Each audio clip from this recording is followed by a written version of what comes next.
चलिए क्लास को शुरू करते हैं। इन द प्रीवियस क्लासेस देखिए बेटा, चैप्टर जो है मोशन इन वन डायमेंशन वो अपन खत्म कर चुके हैं। ठीक है, in motion in one dimension first of all we had studied कि भाई डिस्प्लेसमेंट क्या होता है, फिर अपन ने देखा डिस्टेंस, देन अपन ने देखा स्पीड वेलोसिटी। स्पीड वेलोसिटीज के अंदर अपन ने एवरेज स्पीड्स भी देखी, इंस्टेंटेनियस स्पीड्स भी देखी। हमने ये देखा कि कब पोजीशन फंक्शन का डिफरेंशिएशन करना पड़ता है स्पीड निकालने के लिए। हमने ये देखा कब वेलोसिटी फंक्शन का डिफरेंशिएशन करके क्या निकलता है, स्पीड फंक्शन का डिफरेंशिएशन करके क्या निकलता है। ठीक है, ये सब बात अपन ने किसके अंदर बात की थी? यूनिफॉर्म मोशन के अंदर। नॉन यूनिफॉर्म मोशन या फिर यूनिफॉर्मली एक्सेलरेटेड मोशन के अंदर अपन बात करते हैं तो वहां पर एक क्वांटिटी और ऐड हो जाती है which is known as acceleration, which is known as acceleration. And acceleration is basically the differentiation of velocity function. It is basically the differentiation of velocity function, and this can also be written as the double differentiation of displacement. It can also be written as the double differentiation of displacement. यहीं से अपन ने acceleration का एक और formula बनाया था which is v dv by dx. क्या formula बनाया था? v dv by dx. v dv by dx is also another formula for acceleration. तो ये मेरे पास एक्सेलरेशन के फॉर्मूले आ जाते थे। सिंपल सी बात थी, इसमें कुछ भी मुश्किल नहीं था। चलिए इसके बाद चलते हैं आगे।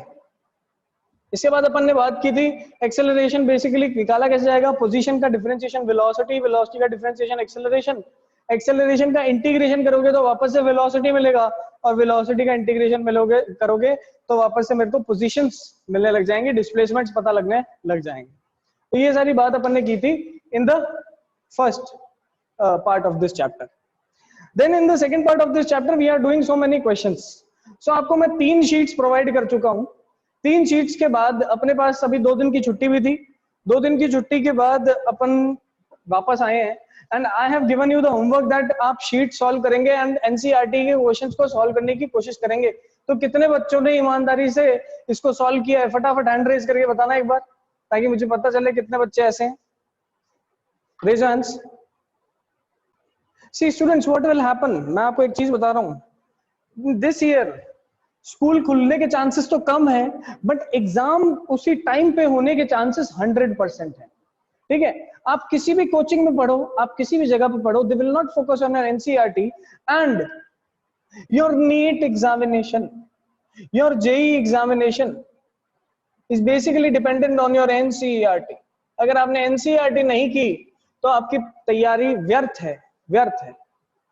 तो सबसे पहले आपका फोकस होना चाहिए completing this book, then you study at whichever coaching you want to study in this world. First of all focus on the NCERT books. ये जो जितने भी क्वेश्चंस अपन क्लास के अंदर कर रहे हैं, these are previous year your archive questions only. and जब आप NCERT देखेंगे तो NCERT में आपको इससे टफ क्वेश्चंस दिखेंगे। तो एनसीईआरटी को मजाक ना समझे, एग्जाम्स उन्हीं टाइम पे होने वाले हैं, एग्जाम्स के अंदर कोई डिले नहीं होगा, स्कूल्स नहीं खुलेंगे लेकिन एग्जाम अपने टाइम पे होगा। इस चीज को दिमाग से हटा दो कि सर जब स्कूल खुलेंगे हम तब पढ़ लेंगे, नहीं पढ़ पाओगे। अभी से करना शुरू करना पड़ेगा।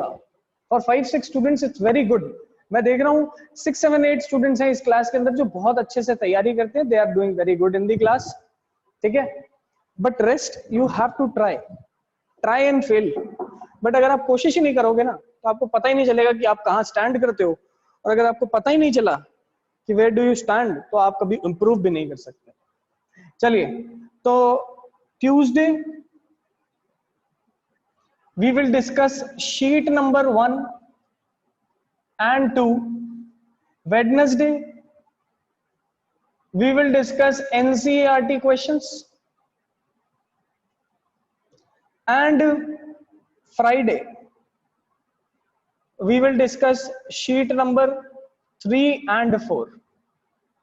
तो ये पैटर्न रहेगा अपने डिस्कशन का। शीट नंबर 1 और 2 डिस्कस होगी ट्यूसडे को, वेडनेसडे को एनसीईआरटी क्वेश्चन डिस्कस होंगे, थर्सडे इज अ हॉलीडे आप लोगों को पता ही होता है, फ्राइडे को अपन शीट नंबर 3 and 4 डिस्कस करेंगे। अब आप बोलोगे सर 4 तो मिला नहीं, तो 4 आज मिल जाएगी आपको, शीट नंबर 4 भी मिल जाएगी which is containing of 35 questions.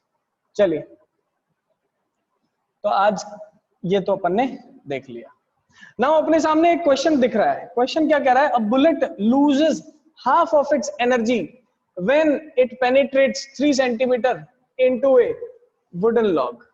एक बुलेट है मेरे पास जो अपनी एनर्जी को हाफ लूज कर देती है, आधी एनर्जी गंवा देती है, लॉस कर देती है, जब वो 3 सेंटीमीटर एक बुलेट वुड को पेनिट्रेट करती है। ध्यान से देखिए, ये मेरे पास एक वुडन लॉग है, this is the wooden log.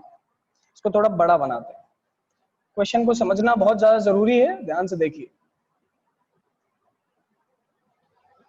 ये मेरे पास वुडन लॉग है, इस वुडन लॉग पे this is the bullet, this bullet strikes the wooden log and it enters it, ये इसको पेनिट्रेट कर जाती है, एंटर कर जाती है up to a distance of 3 centimetre, up to a distance of 3 centimetre it goes, and जब ये 3 सेंटीमीटर के डिस्टेंस पे पहुंचती है, इसकी फाइनल वेलोसिटी इनिशियल वेलोसिटी की आधी हो जाती है। अगर इनिशियल वेलोसिटी u है तो इसकी फाइनल वेलोसिटी हो जाएगी u/2 एट दिस पॉइंट। लेकिन अभी भी ये रुकेगी नहीं, ये कुछ देर और चलेगी। इसके बाद मान लो ये इसके बाद s1 डिस्टेंस और कवर करती है, और उसके बाद इसकी जो फाइनल वेलोसिटी है, ये यहां पर इसकी फाइनल वेलोसिटी क्या हो जाती है, 0 हो जाती है। So in this particular question, what is happening? This is a wooden log. The bullet strikes the log. After it strikes, the initial velocity is u, and after traveling for 3 centimeter, the final velocity becomes u/2. The final velocity becomes u/2. After traveling another s1 distance, its final velocity becomes 0. Its final velocity becomes 0. So ultimately, what is happening in this particular question? Ultimately, the thing which is happening is कि जब ये अपनी final जगह position पे पहुंचता है तो इसने s1 डिस्टेंस और ट्रैवल किया। क्वेश्चन कह रहा है calculate how far it moves inside the wooden log. इसका मतलब क्वेश्चन ने ये वाला डिस्टेंस प्लस ये वाला डिस्टेंस, ये s2 था, इसको s1 मान लो, इन दोनों को ऐड कर दो, ये टोटल आ जाएगा। तो ये टोटल डिस्टेंस क्वेश्चन पूछ रहा है कि कितना रहेगा, ठीक है। तो इसके लिए अपन को क्वेश्चन को सॉल्व करना है। फर्स्ट ऑफ ऑल, कितने बच्चों को ऐसा लगता है कि ये यूनिफॉर्म मोशन है कि नॉन यूनिफॉर्म मोशन? अगर आपको समझ में आ रहा है तो एक बार हैंड रेज करके मुझे बता दो कि सर ये यूनिफॉर्म होगा कि नॉन यूनिफॉर्म होगा, फटाफट, फास्ट। दो स्टूडेंट्स हु कैन अंडरस्टैंड कि हाँ सर ये यूनिफॉर्म है क्या नॉन यूनिफॉर्म है, एक बार हैंड रेज करके मुझे बता दीजिए।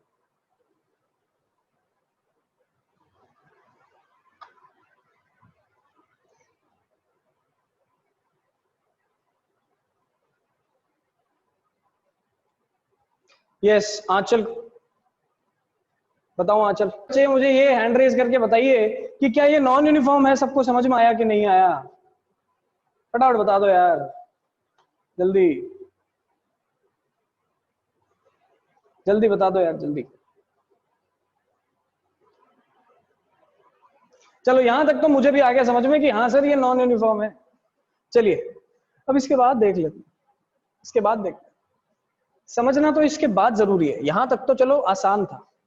अब मुझे नॉन यूनिफॉर्म मोशन है तो सबसे पहले फर्स्ट पार्ट और सेकंड पार्ट देखो कहां से कहां तक है। पहले बुलेट यहां थी, this is the bullet, bullet यहां से यहां ट्रेवल करती है, इसकी फाइनल वेलोसिटी इनिशियल की आधी हो जाती है। इनिशियल u थी, फाइनल u/2 हो गई। कितना इसने डिस्टेंस ट्रेवल किया? इसने यहां से यहां तक डिस्टेंस ट्रेवल किया है 3 सेंटीमीटर। कितना डिस्टेंस ट्रेवल किया है? 3 सेंटीमीटर। फिर ये यहां से और आगे जाती है और इसकी फाइनल वेलोसिटी 0 हो जाती है।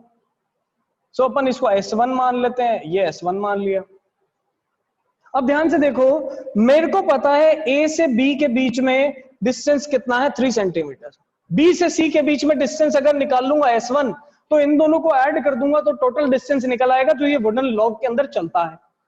तो निकालने के लिए करना क्या पड़ेगा? पहले a से b को सॉल्व करना पड़ेगा। तो अपन यहां लिखेंगे फ्रॉम a टू b। पहले अपन किसको सॉल्व करेंगे? फ्रॉम a टू b को सॉल्व करेंगे। जब फ्रॉम a टू b को सॉल्व करते हैं तो इनिशियल वेलोसिटी तो u के बराबर ही है, बट फाइनल वेलोसिटी यहां पर हो जाती है u/2।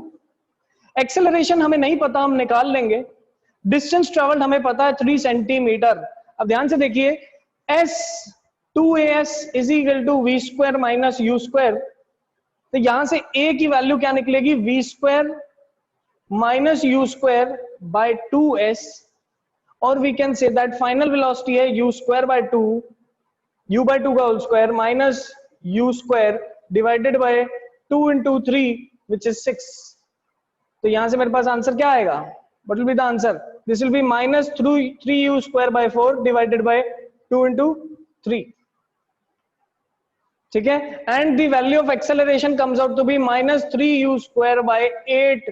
This is the value for acceleration. फटाफट बताइए क्या यहां तक अपन को समझ में आया कि नहीं?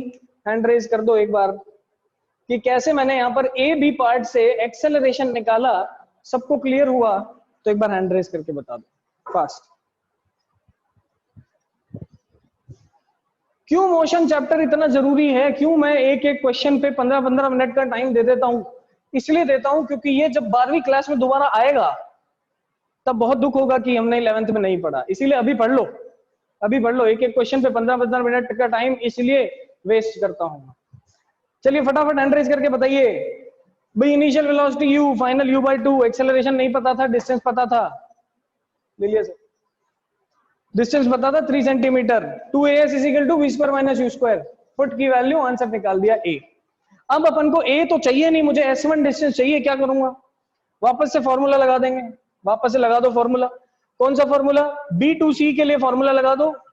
सो b2c के लिए वापस से फॉर्मूला लगाएंगे. The initial velocity for b2c is u/2. u/2 क्या हो जाएगी? अब इनिशियल हो जाएगी. So let us put u is equal to u/2.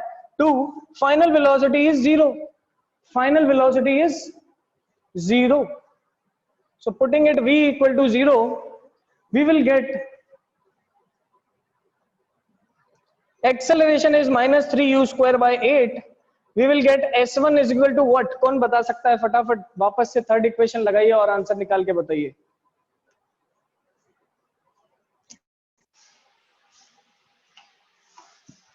Fast everyone, tell me.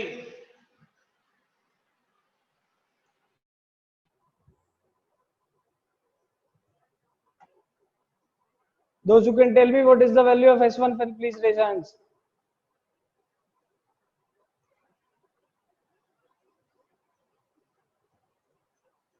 Yes, yes.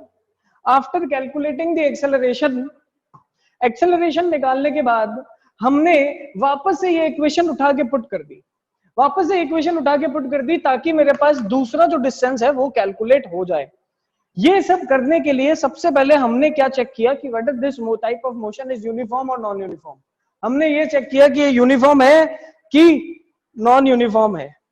Uniform और नॉन यूनिफॉर्म मोशन पहले चेक किया गया. नॉन यूनिफॉर्म था इसीलिए एक्सेलरेशन निकाला. एक्सेलरेशन निकालने के बाद डिस्टेंस की भी कैलकुलेट कर लिया. And this is very important question which has came in your AIEEE examination based upon your NCERT only. So जो कुछ भी अपन ने पढ़ा है सारी चीजें NCERT में गिवन है. So everything is dependent on your NCERT. ये जितने भी बच्चे क्लास के अंदर बैठे हैं, डोंट अंडर एस्टिमेट NCERT. आज से ही पढ़ना शुरू कर दो. शेड्यूल मैंने आपको बता दिया है. In tomorrow's class we will revise sheet number 1 and 2. चलिए फटाफट बताइए हैंड रेज करके ये क्वेश्चन सबको समझ में आया कि नहीं आया? एक बार हैंड रेज करके बता दो, फिर अपन नेक्स्ट क्वेश्चन पे चलें फटाफट फास्ट.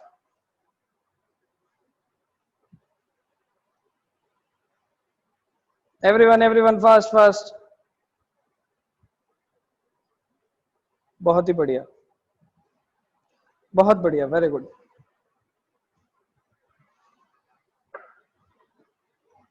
Very good. चलिए एक और क्वेश्चन करते हैं.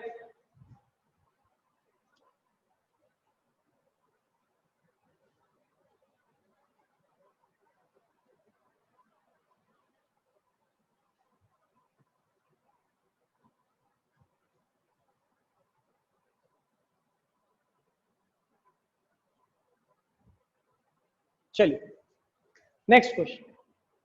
Next question is like this. जो भी बच्चा मुझे इसका मेथड बता पाएगा, मुझे आंसर नहीं चाहिए पहले, मुझे आई वांट कि सर ऐसे करेंगे तो आंसर आ जाएगा. Here it is velocity, here it is time. एक ही क्वेश्चन से अपन सारे ग्राफ के कॉन्सेप्ट्स को यूज कर लेंगे. This is the velocity time graph given.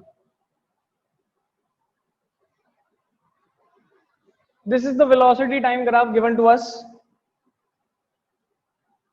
This is 0 seconds. This is 2 seconds. This is 1 second. this is 3 second, this is 4 second, 5 second and 6 seconds. This is given 10 meter per second. So this is given 10 meter per second. Now सबसे पहले अपन सारी बातें करते हैं. देखो सबसे पहले origin से इस पॉइंट को नाम देता हूं A, this is B, this is C. देखना ध्यान से, O से A की बात करते हैं सबसे पहले. नंबर 1 OA की बात करेंगे. Now who can tell me OA में स्पीड्स इंक्रीज हो रही हैं कि डिक्रीज हो रही हैं?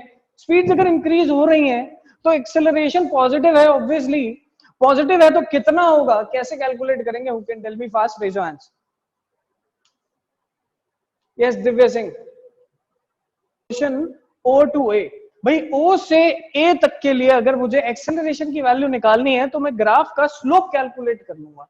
After calculating the slope of this graph we can check what is the acceleration. अब O से A की तो बात हो गई. कौन बता सकता है मुझे A से B की बात? A से B के बीच में what is the value of acceleration? Please raise your hands. Number 2, the value of acceleration between A to B. What is the value of acceleration between A to B? Yes, Shoaib Khan.